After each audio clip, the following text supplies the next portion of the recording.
Eu preciso falar de One Piece, eu preciso falar de One Piece, eu preciso falar de One Piece, eu preciso falar de One Piece! Oi.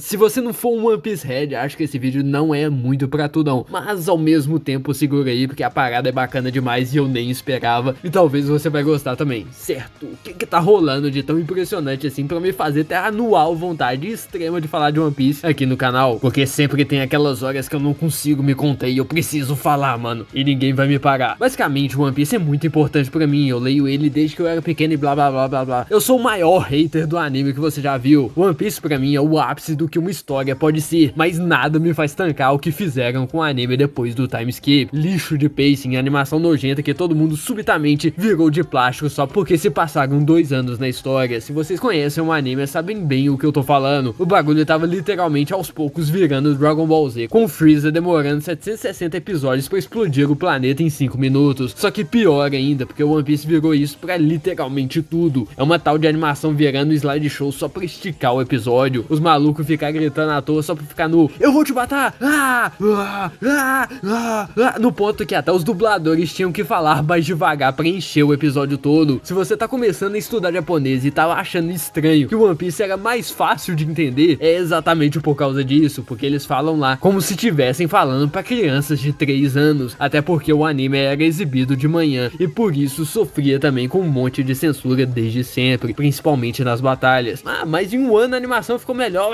Stop! Eles só terceirizaram ela e mandaram colocar um monte de efeito Skibidi Toilet ofuscante nos poderzinhos pra mascarar toda a merda que ainda continua a ser defecada por trás na melhor história que existe. O anime já tava ficando num patamar tipo The God of High School, que era suficiente e até mais indicado você ver só clipezinhos no Twitter ou no YouTube dos supostos melhores momentos e nada mais do que aquilo e fingir que tava tudo bem só porque você viu o personagem lutando com uma boa animação e um monte de brilhinho. Só que felizmente, com a chegada aí do The One Piece, que é outro anime feito por outro estúdio, que me fez ter explosão de falar de One Piece aqui no canal anterior, a Toei começou a tomar vergonha na cara, e uma das mudanças foi colocar o anime em hiato, e enquanto isso fazer um remake ali da primeira saga inteira depois do time skip, pra ver se dá pra consertar ela depois da merda que eles fizeram, que é uma decisão honestamente muito boa. Só que o anime entrar em hiato depois aí de 20 cacetada de anos vai deixar muito fãzinho pistola por aí, e por isso, algum tempinho atrás, soltaram um teaser de um especial que ia sair nesse meio tempo, One Piece Fan Letter. Tá, eu vou te falar que por causa dessa situação toda que eu falei aí, eu nem liguei muito não, mais uma porcariazinha ali pra Toei fazer brotar mais dinheiro usando o nome de One Piece. Assisti o teaserzinho lá, mas o tempo passou, eu esqueci que isso até existia, eu não ia assistir, não, eu não vou assistir. Aí uma parada passou assim na minha visão como um trem-bala. Eu fiquei sabendo que um dos diretores desse especial, que até então eu não sabia nem o que era direito, era nada mais nada menos do que Ishitani Megumi. Quem é essa? A única que tava conseguindo fazer algo simplesmente sensacional no anime durante todos os últimos anos. Na meia dúzia de episódios que ela conseguiu trabalhar, a moça literalmente conseguiu polir merda e a fez com maestria. Ela é muito boa. Então eu fui assistir e... Fuck! Eu não tô chorando, mano. Você que tá chorando. Porra, mano. Não tanquei não, cara. Não tava ligando pra isso. Não ia nem assistir. Eu não tava esperando nada que presta disso aqui, mas... que coisa linda que foi esse especial de 25 anos da obra.